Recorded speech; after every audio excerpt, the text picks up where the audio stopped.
1000 Qatar റിയാൽ പെനാൽറ്റിയും 3 black പോയിന്റ്സും ഇത് രണ്ടും കിട്ടാതിരിക്കണമെങ്കിൽ ഈ ക്യാമറകളെ പ്രത്യേകം സൂക്ഷിക്കണം. അതായത് ഖത്തറിൽ ഇപ്പോൾ പുതിയ ക്യാമറകളൊക്കെ വന്നിട്ടുണ്ട്.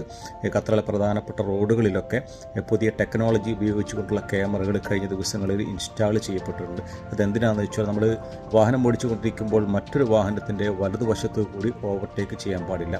ട്രാഫിക് റൂൾസ് അനുസരിച്ച് മറ്റൊരു വാഹനത്തിൻ്റെ വലതുവശത്ത് കൂടി ഓവർടേക്ക് ചെയ്യുന്നത് ട്രാഫിക് നിയമലംഘനമാണ്. ഇങ്ങനെ നിയമലംഘനം നടത്തുന്ന ആളുകളെ പിടികൂടുന്നതിന് വേണ്ടിയിട്ടാണ് പുതിയ ടെക്നോളജി ഉപയോഗിച്ചുകൊണ്ടുള്ള ഈ പുതിയ ക്യാമറകളൊക്കെ സ്ഥാപിക്കപ്പെട്ടിട്ടുള്ളത്. അതുകൊണ്ട് പ്രത്യേകം സൂക്ഷിക്കുക. ഇതുപോലെ ഈ ക്യാമറയിൽ പെട്ടുകഴിഞ്ഞാൽ 1000 ഖത്തർ റിയാൽ ഫൈൻ കിട്ടും.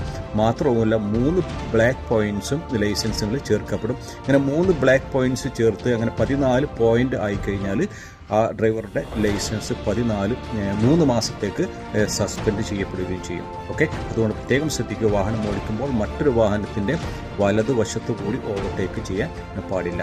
ഓക്കെ, അങ്ങനെ ഈ ഡ്രൈവർക്ക് മൊത്തം ലഭിച്ചിട്ടുള്ള പോയിന്റ്സുകൾ 14 പോയിന്റ്സുകളായി കഴിഞ്ഞാൽ 3 മാസത്തേക്ക് ലൈസൻസ് സസ്പെൻഡ് ചെയ്യപ്പെടും. അതുകൊണ്ട് പ്രത്യേകം സൂക്ഷിക്കുക.